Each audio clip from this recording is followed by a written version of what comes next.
இந்த நாளின் செய்திக்காக வாசிக்கலாம். ஏசாயா தீர்க்க தரிசன புஸ்தகம் 61வது அதிகாரம் 7வது வசனத்தை நாம் வாசிப்போம். ஏசாயா 61:7. உங்கள் வெட்கத்துக்கு பதிலாக இரண்டத்தனையாய் பலன் வரும், லெச்சைக்கு பதிலாக தங்கள் பாகத்தில் சந்தோஷப்படுவார்கள். அது நிமித்தம் தங்கள் தேசத்தில் இரட்டிப்பான சுதந்திரம் அடைவார்கள். நித்திய மகிழ்ச்சி அவர்களுக்கு உண்டாகும். ஹல்லேலூயா. ஒவ்வொரு மனிதனுமே தன்னுடைய வாழ்க்கையில ஒரு வெட்கத்தை, ஒரு அவமானத்தை சந்தித்த நாட்கள் இருக்கிறது. ஆனால் ஆண்டவர் சொல்லுகிறார், அந்த வெட்கமே அந்த மனிதனுக்கு நிரந்தரமாக மாறுவதில்லை. தேவன் வெட்கத்திற்கு பதிலாக இரண்டத்தனையான பலனை தருகிறார்.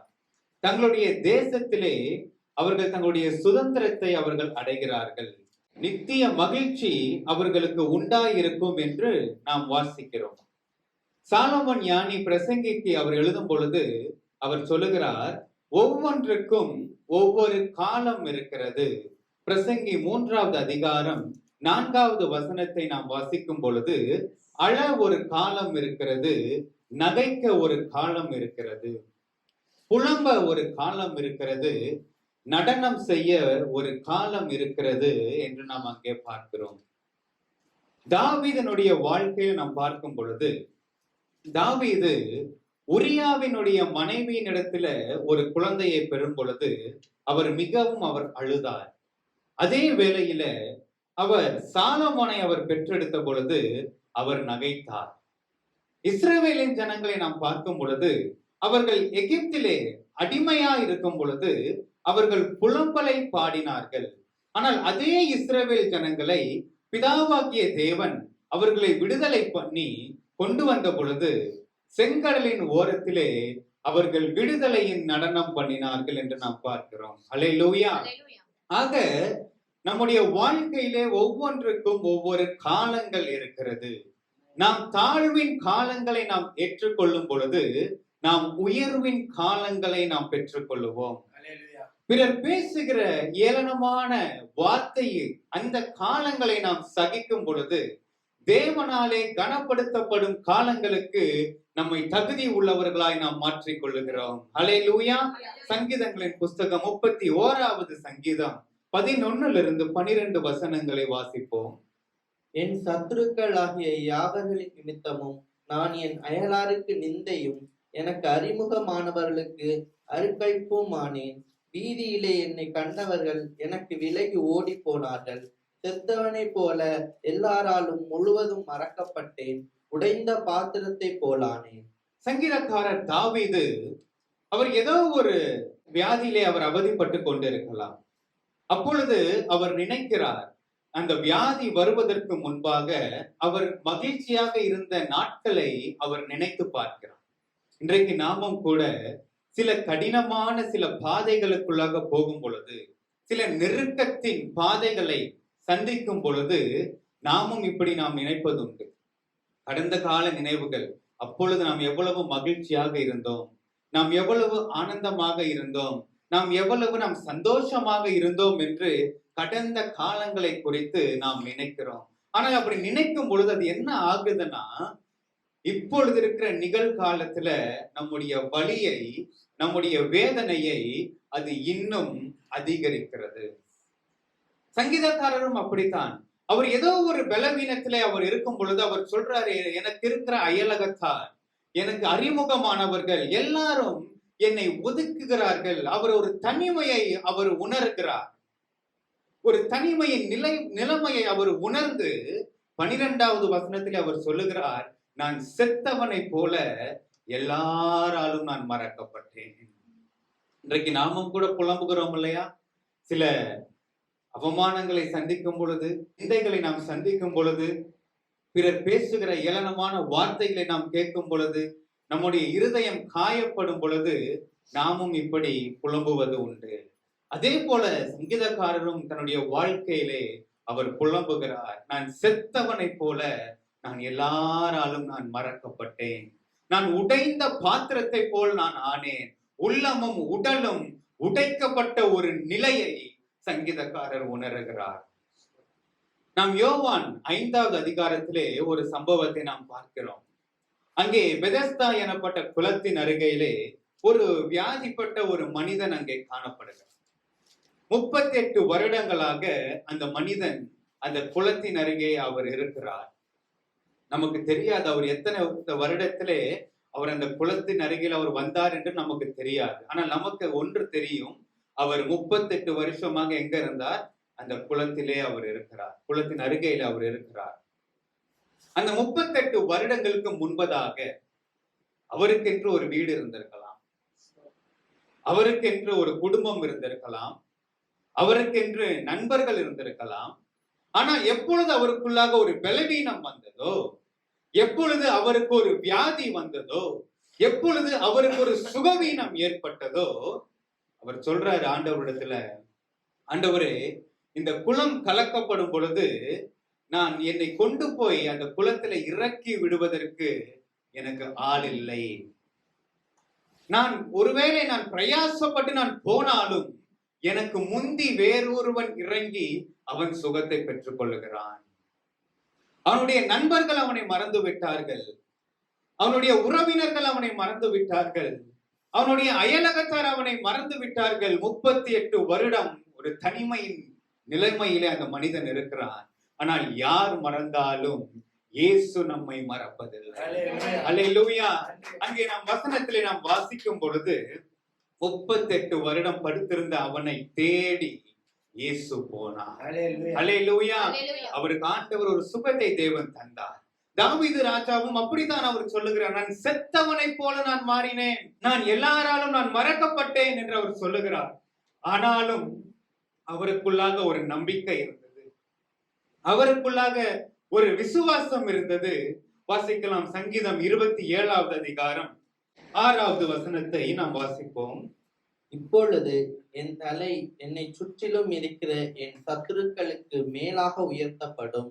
அதன் நிமித்தம் அவருடைய கூடாரத்திலே நான் ஆனந்த பலிகளை இட்டு கர்த்தரை பாடி அவரை கீர்த்தனம் பண்ணுவேன். அல்லேலூயா. ஒரு காலகட்டம் வந்தது, தாவீது ராஜா தன்னுடைய வாழ்க்கையிலே எதிர்பாராத இன்னல்களை அவர் சந்தித்த பொழுது அவர் தலை கவிழ்ந்து நடந்தார். ஆனால் அது அவருக்கு நிரந்தரமாக இல்லை. அல்லேலூயா. எந்த தேசத்திலே வெட்கத்தை அனுபவித்தாரோ, எந்த தேசத்திலே நிந்தனையான வார்த்தைகளை கேட்டாரோ, எந்த தேசத்திலே அவமானத்தை சந்தித்தாரோ, அதே தேசத்திலே ஆண்டவர் அவருடைய தலையை நிமர பண்ணினார். அல்லேலூயா. அவருடைய வெட்கத்தை தேவன் மாற்றி தம்முடைய சத்துருகளுக்கு தேவன் வெட்கத்தை உடுத்து வைத்தார். அல்லேலூயா.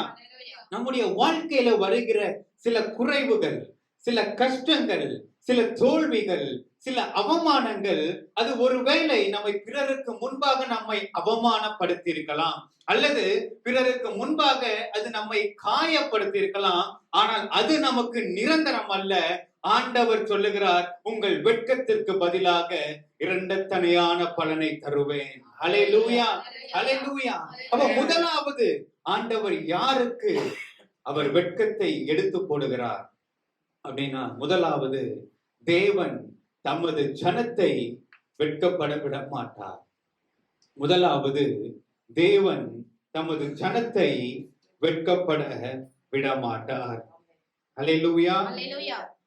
யோவேல் 2வது அதிகாரம் 26வது வசனத்தினுடைய பிற்பகுதியை நாம் வாசிப்போம். என் ஜனங்கள் ஒருபோதும் வெட்கப்பட்டு போவதில்லை, என் ஜனங்கள் ஒருபோதும் வெட்கப்பட்டு போவதில்லை. அல்லேலூயா. என் ஜனம், மை பீப்பிள், என் ஜனம் ஒருபோதும் வெட்கப்பட்டு போவதில்லை. இந்த உலகத்துல எத்தனையோ ஜனங்கள் இருக்கிறார், கோடான கோடி மக்கள் இந்த உலகத்திலே இருக்கிறார்கள். ஆனால் இங்கே தேவன் குறிப்பாக இங்க ஆண்டவர் சொல்லுகிறார், God calls out specifically here. அவர் ரொம்ப ஒரு குறிப்பா இங்க அவர் சொல்றாரு, என் ஜனம் வெட்கப்பட்டு போவதில்லை. நம்ம இந்த ரேஷன் கார்டெல்லாம் பார்த்திருப்போம். ரேஷன் கார்டுல முன்னாடி என்ன பேர் போட்டிருப்போம்? குடும்ப தலைவருடைய பெயர் போட்டிருப்போம். நீங்க அப்படியே அதை பின்னால திரும்பி பார்த்தீங்கன்னா, அந்த குடும்பத்துல யாரெல்லாம் அங்கத்தினரா இருக்கிறாங்களோ அவங்களுடைய பெயரெல்லாம் என்ன செஞ்சிருக்கும்? அந்த ரேஷன் கார்டுல போட்டிருக்கும். அப்ப அந்த குடும்பத்துல இருக்கிறவங்க யாரு போய் அந்த ரேஷன் கடையில போய் பொருள் கேட்டாலும் என்ன செய்வாங்க? பொருளை கொடுப்பாங்க. அதே ஒரு நபருக்கு ஒரு ரேஷன் கார்டு கீழே கிடைச்சு அவர் அதை எடுத்துட்டு போய் பொருள் வாங்க முடியுமா? முடியாது, தர மாட்டாங்க. ஏன்னா அவருடைய பேர் எங்க இல்ல, அந்த கார்டுல இல்ல, அவர் அங்க அங்கத்தினரா இல்ல. அது போலதான் ஆண்டவர் இந்த உலகத்தில் இருக்கிற எல்லா மனிதருடைய வெட்கத்தை நான் மாற்றுவேன் என்று அவர் சொல்லல. ஆண்டவர் தம்முடைய ஜனத்தை ஆண்டவர் சொல்லுகிறார். அல்லேலூயா. என் ஜனம் ஒருபோதும் வெட்கப்பட்டு போவதில்லை. ஆமென். அப்போ யார் தேவனுடைய ஜனம்? யோவான் 1வது அதிகாரம் 12வது வசனத்திலே நாம் வாசிக்கிறோம். அவருடைய நாமத்தின் மேல் விசுவாசம் வைத்து அவரை ஏற்றுக்கொண்டவர்கள் எத்தனை பேர்களோ அத்தனை பேர்களும் தன்னுடைய பிள்ளைகள் ஆகும்படி அவர்களுக்கு அதிகாரம் கொடுத்திருக்கிறார். அல்லேலூயா.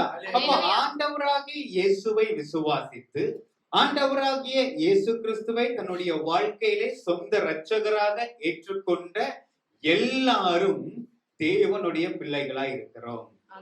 எல்லாரும் தேவனுடைய ஜனங்களாக இருக்கிறோம். அல்லேலூயா. இன்னொரு விதமாக சொல்லணும்னா, ஆண்டவராகிய இயேசுவை விசுவாசித்து ஆண்டவராகிய இயேசுவை சொந்த இரட்சகராக ஏற்றுக்கொண்டு இன்றைக்கு இங்க வந்திருக்கிற நீங்கள் எல்லாரும், நீங்கள்லாம் யாருன்னா தேவனுடைய ஜனமாய் இருக்கிறீர்கள். அல்லேலூயா. நீங்களாம் தேவனுடைய பிள்ளைகளாய் இருக்கிறீர்கள். ஆமென். அப்ப நம்ம எல்லாம் இப்ப யாரா மாறி இருக்கிறோம்னு சொன்னா தேவனுடைய குடும்பத்தின் அங்கத்தினராய் இருக்கிறோம். அல்லேலூயா. இது எவ்வளவு பெரிய ஸ்லாக்கியம் இல்லையா?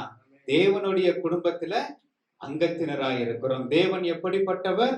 தேவன் வானத்தையும் பூமியையும் உண்டாக்கின தெய்வம். அவர் சர்வ வல்லமை உள்ள தெய்வம். அப்ப அவருக்கு நாம் பிள்ளைகளாய் இருக்கிறோம். அல்லேலூயா.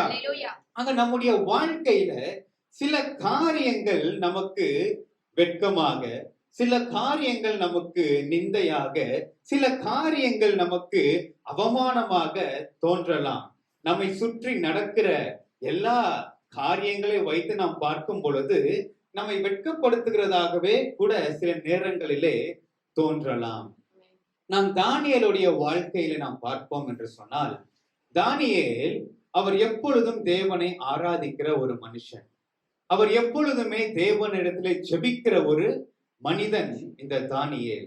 ஆனால் இந்த தானியேலை குற்றம் பிடிப்பதற்காக சில ஜனங்கள் எழும்பி தானியேலுக்காகவே ஒரு சட்டத்தை அங்கே அவர்கள் இயற்றுகிறார்கள். 30 நாள் வரையில தரியு ராஜாவை தவிர ஜனங்கள் வேற எந்த தெய்வத்தையும் வணங்கக்கூடாது. ஜனங்கள் வேற எந்த மனுஷனையும் அவர்கள் வணங்கக்கூடாது என்று ராஜாவினிடத்திலே சொல்லி, அப்படி அவர்கள் மீறினால் அவர்கள் சிங்கங்களின் கெவியிலே போட வேண்டும் என்று ஒரு உத்தரவை அவர்கள் பெற்றுக் கொள்ளுகிறார்கள். ஆனால் தானியேலோ வென்றால் இதை அறிந்திருந்தும் அவர் முன் செய்து வந்தது போலவே தன்னுடைய பலகணிகளை திறந்து எருசலேமுக்கு நேராக அவர் முழங்காற்படியிட்டு தேவனை நோக்கி அவர் ஜெபம் பண்ணினார். தான் முன் செய்து வந்தது போலவே தேவனுடைய ஜனம் எல்லா சூழ்நிலைகளும் சாதகமாக இருக்கும் போது தேவனை ஆராதிப்பதல்ல. தேவனுடைய ஜனம் எல்லா சூழ்நிலைகளும் தங்களுக்கு சாதகமாக இருக்கும் பொழுது ஆலயத்துக்கு வருவதல்ல. சூழ்நிலைகள் பாதகமாக மாறினாலும் அவர்கள் தேவனை ஆராதிப்பார்கள். சூழ்நிலைகள் பாதகமாக மாறினாலும் அவர்கள் தேவனுடைய ஆலயத்துக்கு வருவார்கள். ஆமென். தானியேலை நாம் இங்க பார்க்கிறோம். சூழ்நிலைகள் சாதகமாக இல்லை, சூழ்நிலைகள் பாதகமாக இருந்தாலும் அவர் தான் முன் செய்து வந்தது போலவே அவர் தேவனை நோக்கி ஜெபம் பண்ணினார். ஆமென். தானியேல் யோசிக்கல, என்னுடைய பதவியை நான் எப்படி நான் காப்பாற்றுவது, அல்லது நான் ராஜாவுக்கு நான் என்னை பிரியமானவனாக நான் காண்பிக்க வேண்டுமானால் நான் ராஜாவை தான் நான் வணங்க வேண்டும் இல்லையா? ஆனால் தானியேல் அவர் அதை செய்யவில்லை. தானியேல் மனிதனை தானியேல் வணங்கவில்லை. தானியேல் மனிதனை உண்டாக்கினவரை வணங்கினார். தானியேல் இயற்கையை வணங்கவில்லை. தானியேல் இயற்கையை உண்டாக்கின தேவனை வணங்கினார். தானியேல் சுடர்களை வணங்கவில்லை, தானியேல் சுடர்களை உண்டாக்கினவரை வணங்கினார். அல்லேலூயா. அதனால அவருக்கு என்ன நேரிட்டதுன்னு பாத்தீங்கன்னா, அவருக்கு நடந்த காரியங்கள் எல்லாமே வெட்கத்தை கொண்டு வந்தது போலவே இருந்தது. தானியேல் ராஜாவுக்கு ரொம்ப நெருக்கமானவர், தானியேல் ராஜாவுக்கு ரொம்ப அன்பானவர். அப்ப தானியேல் நினைத்திருக்கலாம், இந்த ஜனங்கள் தன்னை ராஜாவுக்கு முன்பாக கொண்டு போகும் பொழுது ராஜா என் மேல அன்பு வைத்திருக்கிறதுனால ராஜா எப்படியாவது என்னை என்ன செஞ்சிருவாரு, என்னை விடுவிக்க ஒரு வழியை அவர் கண்டுபிடிச்சிருவாரு அப்படின்னு தானியேல் என்ன செஞ்சிருக்கலாம், நினைத்திருக்கலாம். ஆனால் ராஜாவால தானியேலுக்கு உதவ முடியவில்லை. ஆனால் ராஜாவால தானியேலுக்கு உதவ முடியவில்லை. அவர் சொல்லிட்டார், நான் போட்ட முத்திரையை நீ மாற்ற முடியாது. அதான் வசனம் சொல்லுகிறது, நாசியில சுவாசம் இருக்கிற மனுஷனை நம்புவாதே. அல்லேலூயா. அப்போ இப்ப அடுத்து தானியேல் இன்னொரு காரியத்தை அவர் யோசித்திருக்கலாம். நாம் 1வது அதிகாரத்துல நாம் வாசிக்கிறோம், தானியேலுக்கு அந்த தீட்டுள்ள ஆகாரத்தை நான் புசிக்க மாட்டேன் என்று சொன்ன பொழுது பிரதானியின் தலைவனுடைய கண்களிலே தானியேலுக்கு தயவு கிடைத்தது. ஆக அது போலவே தன்னை சிங்கங்களின் கெவியிலே கொண்டு போய் போட போகிற அந்த சேவகரிடத்துல தானியேலுக்கு ஒரு தயவு கிடைக்கும். ஒருவேளை அவர்கள் தானியேலை தப்பு பண்ணலாம், தானியேலுடைய ஜீவனை தேவன் எப்படியாவது காப்பாற்றுவார் என்று தானியேல் நினைத்திருக்கலாம். ஆனால் அதுவும் நடக்கவில்லை. தானியேல் ராஜாவினுடைய அரண்மனையில இருந்து அந்த சிங்கத்தின் கெவிக்கு போகிற வரையில ஏகப்பட்ட ப்ராசஸ் இருந்திருக்கும். அந்த வழியில எல்லாமே தானியேல் ஏதோ ஒரு காரியத்தை அவர் நினைத்து, தனக்கு இப்படி ஒரு காரியம் நடந்து விடாதா, தனக்கு தேவன் இப்படி ஒரு காரியத்தை, ஒரு அற்புதத்தை செய்து என்னை காப்பாற்ற மாட்டாரா என்று அவருக்குள்ளாக ஒரு தாகம் இருந்தது. ஜனங்கள் எல்லாரும் அவரை நிந்தித்திருப்பார்கள். ராஜாவுக்கு ரொம்ப நெருக்கமா இருந்தானே, அவனுக்கே இப்படியா பேசியிருப்பார். அந்த வெட்கத்திலே தானியேல் இருந்திருக்கலாம். ஆனா தேவன் தம்முடைய ஜனத்தை ஒருபோதும் வெட்கப்படுத்துகிற தேவன். அல்லேலூயா. வாசிக்கலாம், தானியேல் 6வது அதிகாரம் 20 22 வசனங்களை நாம் வாசிப்போம். ராஜா கெபியின் கிட்ட வந்தபோது துயர சத்தமாய் தானியேலை கூப்பிட்டு, தானியேலே, ஜீவனுள்ள தேவனுடைய தாசனே, நீ இடைவிடாமல் ஆராதிக்கிற உன் தேவன் உன்னை சிங்கங்களுக்கு தப்புவிக்க வல்லவராய் இருந்தாரா என்று தானியேலை கேட்டான். அப்பொழுது தானியேல், ராஜாவே, நீர் என்றும் வாழ்க, சிங்கங்கள் என்னை சேதப்படுத்தாதபடிக்கு தேவன் தம்முடைய தூதனை அனுப்பி அவைகளின் வாயை கட்டி போட்டார். அதேனென்றால் அவருக்கு முன்பாக நான் குற்றமற்றவனாய் காணப்பட்டேன். ராஜாவாகிய உமக்கு முன்பாகவும் நான் நீதிகேடு செய்ததில்லை என்றான். அல்லேலூயா. சிங்கங்கள் என்னை சேதப்படுத்தாதபடிக்கு தேவன் தம்முடைய தூதனை அனுப்பி சிங்கங்களின் வாயை கட்டி போட்டார். அல்லேலூயா. ஆலயம் இடிந்து விழுந்து கிடந்த அந்த எருசலேமை நோக்கி அவருக்கு முழங்கால் படியிட்டு அவர் ஜெபித்தார்.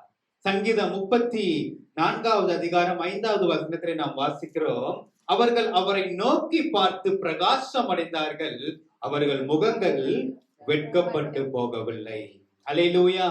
இந்த கால வேளையில தேவ பிள்ளைகள் ஒரு நாளும் அவர் வெட்கப்பட்டு போக விடவே மாட்டார். ஆமென். நீதிமொழிகள் 11வது அதிகாரம் 8வது வசனத்தை நாம் வாசிப்போம்.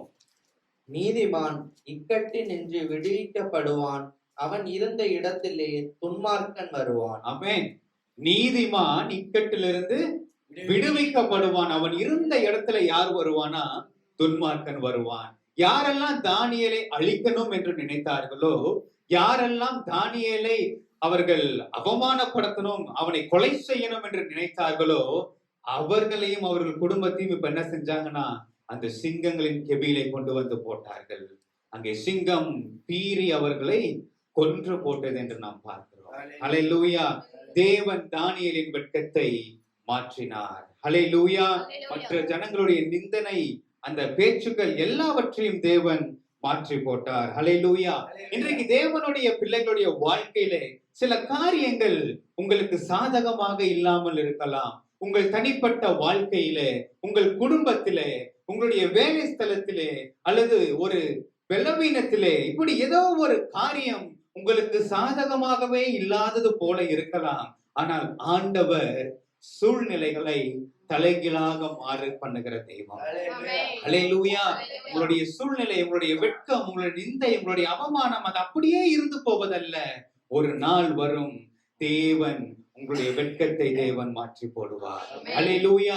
ஒரு நாள் வரும், உங்களுடைய சத்துருக்களுக்கு தேவன் வெட்கத்தை உடுத்து வைப்பார். அல்லேலூயா. நமது ஜனத்தை தேவன் ஒருபோதும் என்ன செய்ய மாட்டார், வெட்கப்பட்டு போக விடவே மாட்டார். அல்லேலூயா. முதலாவது, தேவன் நம்முடைய ஜனத்தை வெட்கப்பட்டு போக விட மாட்டார். யார் அவருடைய ஜனம்? அவரை யாரெல்லாம் விசுவாசிக்கிறார்களோ, யாரெல்லாம் இயேசு கிறிஸ்துவை தங்களுடைய வாழ்க்கையில சொந்த இரட்சகராக ஏற்றுக்கொள்ளுகிறார்களோ, அவர்களை ஒரு நாளும் தேவன் வெட்கத்திலே விடுகிறவர் அல்ல. அல்லேலூயா. இரண்டாவது ஒரு காரியத்தை நாம் பார்க்கலாம். இரண்டாவது, கர்த்தருக்கு காத்திருக்கிறவர்கள் வெட்கப்பட்டு போவதில்லை. இரண்டாவது, கர்த்தருக்கு காத்திருக்கிறவர்கள் வெட்கப்பட்டு போவதில்லை. வாசிக்கலாம். ஏசாயா தீர்க்கதரிசன புஸ்தகம் 49வது அதிகாரம் 23வது வசனத்தினுடைய பிற்பகுதியை நாம் வாசிப்போம். நான் கர்த்தர், எனக்கு காத்திருக்கிறவர்கள் வெட்கப்படுவதில்லை என்பதை அப்பொழுது அறிந்து கொள்வாய். நான் கர்த்தர், எனக்கு காத்திருக்கிறவர்கள் வெட்கப்படுவதில்லை என்று அப்பொழுது அறிந்து கொள்வாய். தேவனுக்கு காத்திருக்கிறவர்கள் ஒரு நாளும் வெட்கப்பட்டு போவதில்லை. தேவன் யாருக்கு பெரிய காரியங்களை வைத்திருக்கிறார் அப்படின்னு சொன்னா, தேவன் யாரெல்லாம் தேவனுக்கு காத்திருக்கிறார்களோ அவர்களுக்கு தேவன் பெரிய காரியங்களை வைத்திருக்கிறார். கர்த்தருக்கு காத்திருக்கிறவர்கள் வெட்கப்பட்டு போவதில்லை. கர்த்தருக்கு காத்திருக்கிறவர்கள் புது பலனை அடைந்து அவர்கள் எழும்புவார்கள். அப்படி கர்த்தருக்கு காத்திருக்கிறவர்கள், கர்த்தருக்கு காத்திருக்கிறவர்கள் என்று அநேக வசனங்கள் நமக்கு தெரியலாம். ஆனால் கர்த்தருக்கு காத்திரு அப்படிங்கிறது ஒரு ரொம்ப சாதாரணமான ஒரு காரியம் அல்ல. அது ரொம்ப ஒரு கடினமான ஒரு காரியம். நீங்க 1 சாமுவேலின் புஸ்தகம் 10வது அதிகாரத்திலிருந்து 13 அதிகாரத்தை வாசிக்கும் பொழுது அங்கே ஒரு சம்பவத்தை நாம் பார்க்கிறோம். சவுலை தேவன் தெரிந்து கொள்கிறார். சவுலை தேவன் தெரிந்து கொண்டு அவரை அபிஷேகம் பண்ணி இஸ்ரவேல் ஜனத்தின் மேலே ராஜாவாக இருக்கும்படி சவுலை அவர் தெரிந்தெடுக்கிறார். அப்பொழுது சாமுவேல் சவுலிடத்திலே ஒரு காரியத்தை அவர் சொல்லி அனுப்புகிறார். நீ கீழ்காலுக்கு போய் நீ எனக்காக காத்திரு என்று அவர் சொல்லுகிறார். சமாதான பலிகளை செலுத்துவதற்காக அந்த கீழ்காலிலே போய் நீ 7 நாள் எனக்காக காத்திரு, நீ செய்ய வேண்டியதை நான் வந்து உனக்கு அறிவிப்பேன் என்று அவர் அங்கே சொல்லி அனுப்புகிறார். ஆனால் அங்க நடந்த ஒரு காரியத்தை நாம் வாசிக்கலாம். 1 சாமுவேல் 13வது அதிகாரம் 6-8 வசனத்தை நாம் வாசிப்போம். 1 சாமுவேல் 13 6-8. அப்பொழுது இஸ்ரவேலர் தங்களுக்கு உண்டான இக்கட்டை கண்டபோது ஜனங்கள் தங்களுக்கு உண்டான நெருக்கத்தினாலே கெபிகளிலும் முட்காடுகளிலும் கண்மலைகளிலும் துருக்கங்களிலும் குறுகைகளிலும் ஒளித்து கொண்டார்கள். எபிரேயரில் சிலர் யோர்தானையும் கடந்து காத் நாட்டிற்கும் கீலேயா தேசத்திற்கும் போனார்கள். சவுலோ இன்னும் கில்காலில் இருந்தான். சகல ஜனங்களும் பயந்து கொண்டு அவனுக்கு பின் சென்றார்கள். அவன் தனக்கு சாமுவேல் குறித்த காலத்தின்படி 7 நாள் மட்டும் காத்திருந்தான். சாமுவேல் கில்காலுக்கு வரவில்லை. ஜனங்கள் அவனை விட்டு சிதறி போனார்கள். ஜனங்கள் அவனை விட்டு சிதறி போனார்கள். அங்க என்ன வந்தது? அங்கே ஒரு இடுக்கன் வந்தது, அங்கே ஒரு நெருக்கம் வந்தது, எதிரிகளாலே பயம் வந்தது. அதனால இப்ப ஜனங்கள் என்ன செய்யறாங்கன்னா விலகி போகிறார்கள். ஆனால் சாமுவேல் சொல்லியிருந்தார், நீ எனக்காக காத்திரு. யார் உன்னை விட்டு விலகினாலும் சரி, என்ன நெருக்கம் வந்தாலும் சரி, என்ன இடுக்கன் வந்தாலும் சரி, எது வந்தாலும் சரி, நான் வரும் வரை நீ காத்திரு. அல்லேலூயா. யோபு 6வது அதிகாரம் 11, 12 வசனங்களை வாசிப்போம். நான் காத்து கொண்டிருக்க என் பலன் எம்மாத்திரம், என் ஜீவனை நீடித்திருக்க பண்ண என் முடிவு எப்படிப்பட்டது? என் பலன் கற்களின் பலனோ, என் மாம்சம் வெண்கலமோ? அல்லேலூயா. யோபு சொல்லுகிறார், தன்னை உத்தமனாக காத்து கொண்ட மனிதன் சொல்லுகிறார், காத்திருக்க எனக்கு பலன் இல்லை. உத்தமனாய் என்னை பாதுகாத்துக் கொள்வதற்கு எனக்கு பலன் இருக்கிறது. பாவத்தை விட்டு விலகி ஓடுவதற்கு எனக்கு பலன் இருக்கிறது. ஆனால் எதற்கு பலன் இல்லை? காத்திருக்கிறதுக்கு பலன் இல்லை. அங்கே சாமுவேல் சொல்லுகிறார், ஜனங்கள் போகலாம், இடுக்கண் வரலாம், நெருக்கம் வரலாம், எது வரலாம், நீ என்ன செய்யணும்? நீ காத்திருக்கணும். உன் சுய புத்தியை நீ சாயக்கூடாது. உன் சுய பலத்தின் மேலே நீ சாய்ந்து விடக் கூடாது. நீ எனக்காக நீ காத்திருக்க வேண்டும். அல்லேலூயா. ஆனா அங்க நடந்தது என்ன தெரியுமா? ஜனங்கள் விலகினதுனால தன்னுடைய அதிகாரத்தை பயன்படுத்தி சவுல் தான் செய்யக்கூடாத ஒரு காரியத்தை அவர் செய்தார். அவர் பலி செலுத்தினார்.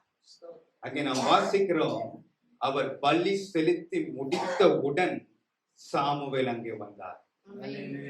7 நாள் காத்திருக்க முடிந்தது. இன்னும் சில மணி நேரம் காத்திருந்தார். காத்திருக்க முடியல. ஆனா அங்க என்ன நடந்தது தெரியுமா? வாசிப்போம் 13:13. 1 சாமுவேல் 13:13. சாமுவேல் சவுலை பார்த்து, புத்தியீனமாய் செய்தீர். உம்முடைய தேவனாகிய கர்த்தர் உமக்கு விதித்த கட்டளையை கை கொள்ளாமற் போனீர். மற்றபடி கர்த்தர் இஸ்ரவேலின் மேல் உம்முடைய ராஜ்யபாரத்தை என்றைக்கும் ஸ்திரப்படுத்துவார். அங்க பார்க்கிறோம், புத்தியீனமாய் செய்தீர். தேவன் ராஜ்யபாரத்தை எடுத்து போட்டுட்டார். நீங்க அடுத்த வசனத்தை நீங்க வாசிக்கும் பொழுது அதை எடுத்து தேவன் தமக்கு பிரியமான இன்னொருவனுக்கு தேவன் கொடுக்கிறார். 10வது வசனத்துல ராஜாவா அபிஷேகம் பண்ணப்படுறாங்க. 13வது அதிகாரத்துல ராஜ்யபாரம் போயிருச்சு. காரணம் என்ன தெரியுமா? காத்திருக்க முடியல. காத்திருக்க முடியல. நாம் தேவனிடத்துல இருந்து பெரிய காரியங்களை நாம் பெற்றுக்கொள்ள வேண்டுமானால் நாம் தேவனுக்கு காத்திருக்க வேண்டும். தேவனுக்கு காத்திருக்கிறவர்களுக்கு தான் தேவன் பெரிய காரியத்தை அவர் செய்கிறவராய் இருக்கிறார். வாசிக்கலாம் நீதிமொழியின் புஸ்தகம் 13வது அதிகாரம் 12வது வசனத்தை நாம் வாசிப்போம். நெடுங்காலமாய் காத்திருக்குதல் இருதயத்தை இழைக்க பண்ணும். விரும்பினது வரும்போதோ ஜீவ விருட்சம் போல் இருக்கும். காத்திருக்கிறது எப்படி இருக்கிறது? நெடுங்காலமாய் காத்திருக்கிறது. நெடுங்காலமாய் காத்திருக்கிறது இருதயத்தை இழைக்க பண்ணும். தேவன் எனக்கு நன்மை செய்வார், தேவன் எனக்கு சுகம் தருவார், தேவன் எனக்கு விடுதலை தருவார், தேவன் என்னுடைய வெட்கத்தை மாற்றுவார், தேவன் என்னுடைய நிந்தனையை மாற்றுவார் என்று காத்துக்கொண்டே இருக்கிறான் பாருங்க ஒரு மனுஷன். அவனை ஆண்டவர் எப்படி தேற்றுகிறார்னா, ஜீவ விருட்சத்தின் கனியை கொடுத்து ஆண்டவர் தேற்றுகிறார். அல்லேலூயா. யாருக்கு ஜீவ விருட்சம்? யாருக்கு ஜீவ விருட்சம்? காத்திருக்கிறவனுக்கு இல்ல, நெடுநாளாய் காத்திருக்கிறவன். சவுல் காத்திருந்தான், 7 நாள் காத்திருந்தாங்க. இன்னும் கொஞ்ச நேரம் நீ காத்திருந்தனா நீ ராஜ்யபாரத்தை விட்டிருக்க மாட்ட. நெடுநாளாய் காத்திருக்கிறவனுக்கு தேவன் ஜீவ விருட்சத்தை கொடுத்து தேற்றுகிறார். அப்படின்னா அவன் விரும்பின காரியத்தை அவனுக்கு தேவன் கொடுக்கிறார். அல்லேலூயா. வாசிக்கலாம் ஏசாயா தீர்க்க தரிசன புஸ்தகம் 41வது அதிகாரம் 17வது வசனத்தை வாசிப்போம். சிறுமையும் எளிமையும் ஆனவர்கள் தண்ணீரை தேடி அது கிடையாமல் அவர்கள் நாவு தாகத்தால் வரலும் போது கர்த்தராகிய நான் அவர்களுக்கு செவி கொடுத்து இஸ்ரவேலின் தேவனாகிய நான் அவர்களை கைவிடாதிருப்பேன். சிறுமையும் எளிமையுமானவர்கள் தாகத்தோட இருக்கிறாங்க. யாரு சிறுமையும் எளிமையுமானவர்கள்? ஜனங்கள் தாகத்தினால தண்ணீரை தேடுகிறார்கள். அவங்க தேடின உடனே தண்ணீர் கிடைக்கல. இங்க வசனத்திலே பார்க்கிறோம், ஆண்டவர் சொல்றார், அவங்க நாவு எப்படி ஆயிடுச்சு? தாகத்தால் வரலும் போது. தாகத்துல இருக்கும் போது கிடைக்கல, ஆனால் நாவு தாகத்துல வரலும் போது ஆண்டவர் சொல்றாரு, கர்த்தராகிய நான் அவர்களுக்கு செவி கொடுத்து இஸ்ரவேலின் தேவனாகிய நான் அவர்களை கைவிடாதிருப்பேன். ஹல்லேலூயா, ஹல்லேலூயா. நீங்கள் காத்திருக்கும் பொழுது நீங்கள் வெட்கப்பட்டு போவதில்லை. ஹல்லேலூயா. அநேகர் எனக்கு சொல்லுவாங்க, நான் இவ்வளவு வருஷம் நான் பொறுமையா காத்திருந்தேங்க. ஆனா இப்போ என்கிட்ட என்ன இல்ல? பொறுமை இல்லை. பொறுத்தது போதும், பொங்கி எழுந்தாரு. பொறுத்தது போதும், இனி சாமுவேல் வர்ற மாதிரி இல்ல. ஜனங்கள் எல்லாம் சிதறி போகிறாங்க. நெருக்கம் வந்துருச்சு, எனக்கு இடுக்கன் வந்துருச்சு, எனக்கு பாடு வந்துருச்சு, எனக்குள்ள ஒரு பயம் வந்துருச்சு. இனி நான் எத்தனை காலம் நான் பொறுக்கிறது? பொறுத்தது போதும். ஒரு தவறு செய்தால் மொத்தமா க்ளோஸ். சில நேரங்களில் நம்ம பொறுமையை நாம் இழக்கும் பொழுது நாம் தவறுகிறோம். நாம் பொறுமையை இழக்கும் பொழுது நாம் தவறுகிறபடினாலே தேவன் நம்மை குறித்து அவர் திட்டம் பண்ணினதை நம்முடைய வாழ்க்கையிலே அவரால் செயல்படுத்த முடியாமல் போகிறது. ஆமென். அதனாலதான் நாம் நீதிமொழிகள் நாம் வாசித்தோம், நெடுநாளாய் காத்திருக்கிறோம். அவங்களுடைய நாவு தாகத்தால் வறளும் போது தேவன் அவர்களை விடுவிக்கிறார். அல்லேலூயா. நாம் லூக்காவின் நற்செய்தியின் நூல் 13வது அதிகாரம் 10-13 வசனத்தை நாம் வாசிப்போம். ஒரு ஓய்வு நாளில் அவர் ஜெப ஆலயத்தில் போதகம் பண்ணி கொண்டிருந்தார். அப்பொழுது 18 வருஷமாய் பலவீனப்படுத்தும் ஆவியை கொண்ட ஒரு ஸ்திரீ அங்கே இருந்தாள். அவள் எவ்வளவும் நிமிரக்கூடாத கூனியாய் இருந்தாள்.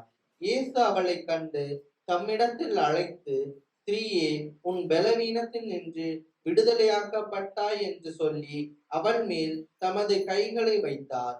உடனே அவள் நிமிர்ந்து தேவனை மகிமைப்படுத்தினாள். அல்லேலூயா. ஆண்டவராகிய இயேசு ஒரு ஓய்வு நாளிலே அவர் ஜெப ஆலயத்திலே அவர் பிரசங்கம் பண்ணி கொண்டிருக்கிறார். அங்கே அவர் பேசும் பொழுது அங்கே ஒரு ஸ்திரீ இருக்கிறாங்க. அவர்கள் 18 வருஷமாக ஒரு பலவீனப்படுத்துகிற ஒரு ஆவியினாலே அவர்கள் கட்டப்பட்டு இருந்தார்கள். அவர்கள் கூனியாக அவர்கள் இருந்தார்கள் என்று நாம் அங்கே பார்க்கிறோம். எத்தனை வருஷம்? 18 வருஷம். அப்ப அவர்களை குறித்து நான் யோசிக்கும் பொழுது நான் யோசித்தேன், அவர்களை பார்த்து அநேகர் சொல்லி இருக்கலாம், நீ ஏன் இந்த பலவீனத்தோடு நீ ஆலயத்துக்கு நீ வர வேண்டும்? அவருடைய வீட்டுல இருக்க ஆட்கள் அவர்களை பார்த்து சொல்லியிருக்கலாம், நீ ஏன் இந்த பலவீனத்தோடு நீ ஆலயத்துக்கு போக வேண்டும்? நீ ஏன் இந்த அவமானத்தோட நீ ஆலயத்துக்கு போக வேண்டும்? நீ ஏன் இந்த வெட்கத்தோட நீ ஆலயத்துக்கு நீ போக வேண்டும்? நீ ஏன் இந்த நிந்தையோடைய நீ ஆலயத்துக்கு நீ போக வேண்டும்? நீ ஏன் இந்த பரியாசத்தோட நீ ஆலயத்துக்கு போக வேண்டும் சொல்லி இருக்கலாம். ஆனால் அது எதுவுமே தேவனை ஆராதிப்பதில் இருந்து அவர்களை தடை செய்யவில்லை. அந்த பலவீனம் அவர்கள் தேவனுடைய ஆலயத்தை விட்டு அவர்களை தூரப்படுத்தவில்லை. அவர்கள் தேவனுடைய ஆலயத்துக்கு போய்கொண்டே இருந்தார்.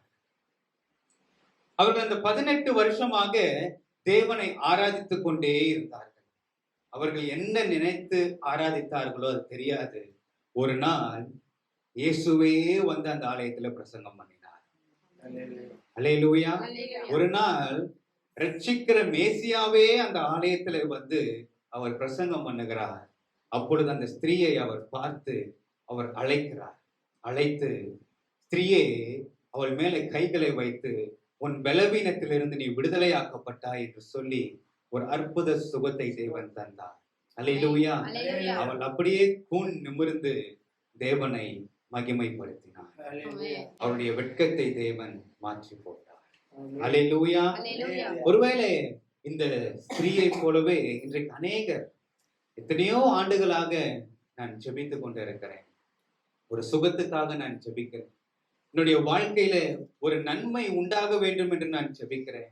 என்னுடைய கண்ணீர் என்னை விட்டு மாறணும் என்று நான் ஜெபிக்கிறேன். என்னுடைய தோல்விகள் என்னை விட்டு நீங்கும்படி நான் ஜெபிக்கிறேன். ஆண்டவர் சொல்லுகிறார், நான் கர்த்தர், எனக்கு காத்திருக்கிறவர்கள் வெட்கப்பட்டு போவதில்லை. ஆமென். இந்த கால வேளையில நீங்க எவ்வளவு நீங்க கர்த்தருக்காக நீங்க காத்திருக்கிறீர்களோ, ஆண்டவர் சீக்கிரத்திலே உங்களுடைய வெட்கத்தை தேவன் மாற்றி உங்கள் நிந்தனைகளை தேவன் மாற்றி, உங்கள் தோல்விகளை தேவன் மாற்றி, அவர் உங்களை தேவன் திரும்ப உங்களை வெற்றி சிறக்க பண்ணுவார். தேவன் திரும்ப உங்கள் தலையை நிமிர பண்ணுவார். அல்லேலூயா, அல்லேலூயா. நம்முடைய தேவன் அவர் வெட்கத்துக்கு பதிலாக இரண்டத்தனையான பலனை தருகிறவர். ஆமென். இந்த காலவெளியில விசுவாசிக்கிறீங்களா?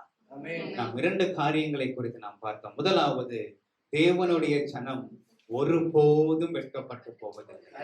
நடக்கிற காரியங்கள், சூழ்நிலைகள் நமக்கு சாதகமாக இல்லாதது போல தெரிந்தாலும் தேவன் நம்மை வெட்கப்படுத்த விட மாட்டார். அவர் காரியங்களை தேவன் மாற்றுகிறவராய் இருக்கிறார். அல்லேலூயா. இரண்டாவது, கர்த்தருக்கு காத்திருக்கிறவர்கள் வெட்கப்பட்டு போவதில்லை. 7 நாள் காத்திருந்தான், போதாது, இன்னும் கொஞ்ச நேரம் காத்திருக்கணும். நெடுநாளாய் காத்திருக்கும் பொழுது தேவன் ஜீவ விருட்சத்தை நமக்கு கொடுத்து நம்மை தேற்றுகிறார். நாம் விரும்புகிற காரியத்தை தேவன் நமக்கு வாய்க்க பண்ணுகிறார். தேவன் நம்மளை சந்தோஷத்தினால் மகிழ பண்ணுவார். அல்லேலூயா. கர்த்தருக்கு மகிமை உண்டாகும். என் ஜனங்கள் வெட்கப்பட்டு போவதில்லை. ஆமென். அல்லேலூயா. நல்ல ஒரு செய்தியை கேட்டோம். தமது ஜனம், தமக்கு பயந்து அவருக்கு காத்திருக்கிறவங்களுக்கு ஆண்டவர் கிருபையை கொடுக்கிறார். அவருடைய ஜனத்தை தேவன் ஆசீர்வதிக்கிறார். இஸ்ரவேல் ஜனங்கள் வனாந்திரத்துல நடந்த போது 40 வருஷம் அவர்களுடைய பாதரட்சைகள் அறுந்து போகல, அவர்களுடைய வஸ்திரங்கள் பழையதால் போகல. ஆமென். பகலிலே மேக ஸ்தம்பம், இரவிலே அக்னி ஸ்தம்பம் அவங்களை வழி நடத்துச்சு. வெட்கப்படாம தேவன் அவர்களை நடத்தி வந்தார். அல்லேலூயா. 40 வருஷம் நாடோடிகளா இருந்தவங்க அந்த 40 வருஷத்துக்கு அப்புறம் அவங்க பாலும் தேனும் ஓடுகிற நலமும் விசாலமுமான நல்ல தேசத்துல ஆண்டவர் அவங்களை கொண்டு போய் வைத்தார். அல்லேலூயா. கர்த்தருக்கு ஸ்தோத்திரம். ஏன்னா இஸ்ரவேல் ஜனம் அவரால் தெரிந்து கொள்ளப்பட்ட ஜனம். பூச்சக்கரத்துல இருக்கிற எல்லா ஜனத்தை பார்க்கலாம் அந்த ஜனத்தை தேவன் தமக்கென்று தெரிந்து கொண்டார். ஏன் அவங்களை அவருக்கென்று தெரிந்து கொண்டார் தெரியுமா? அவங்க பூமியில திரட்சியான ஜனம் என்று சொல்லி அவங்கள தெரிஞ்சு கொள்ளல. ரொம்ப இருக்கிறாங்க, they are large in numbers அப்படின்னு நினைக்கிறேன். அல்லது தே ஆர் ஹியூஜ், நிறைய ரொம்ப பெரியவங்க அப்படின்னு சொல்லி அவங்க நினைக்கல. தே ஆர் வெரி லிட்டில், கொஞ்சமா இருந்தாங்க, கொஞ்சம் மக்கள் தான். அவங்கள ஆண்டவர் தெரிந்து கொண்டார். அல்லேலூயா. அதனாலதான் ஆண்டவர் சொல்றார், பயப்படாதே சிறுமந்தையே, ராஜ்யத்தை கொடுக்க பிதா உங்களுக்கு பிரியமாய் இருக்கிறார். அடுத்து பாருங்க, அடுத்த வார்த்தை என்ன சொன்னாங்க? கர்த்தருக்கு காத்திருக்கிறவங்க, அது ரொம்ப முக்கியம். அல்லேலூயா. தான் நிற்கிறேன் என்று சொல்லுகிறவன் கீழே விழாமல் எச்சரிக்கையா இருக்கணும், காத்திருக்கணும். கிறிஸ்துவனுடைய வருகை பரியந்த நம்ம காத்திருக்கணும். அதனாலதான் பவுல் சொல்றார், நான் விசுவாசித்திருக்கிறவர் இன்னார் என்பதை நான் அறிவேன், நான் அவரிடத்தில் கொடுத்தத அந்நாள் வரை காத்துக்கொள்ள அவர் போதுமானவர். எந்த நாள் வரை? அவர் திரும்ப வர்ற வரைக்கும் நமக்குள்ள இருக்கிற அந்த அபிஷேகத்தை, நமக்குள்ள இருக்கிற அந்த கிருபையை, நமக்குள்ள இருக்கிற அந்த மகிமையை தேவன் காத்துக்கொள்வார். ஆமென். அதனால நம்ம ஒரு அர்ப்பணிப்பு தான். நம்ம கொடுத்துட்டோம்னா நம்ம காத்திருக்கணும். காத்திருந்தா தேவன் வரும் வரைக்கும் நம்மளை காத்திருப்பார். கர்த்தருக்கு காத்திருக்கிறவர்கள் கழுகு போல வெள்ளனடைந்து செட்டைகளை அடித்து உயர பரப்பார்கள். அல்லேலூயா.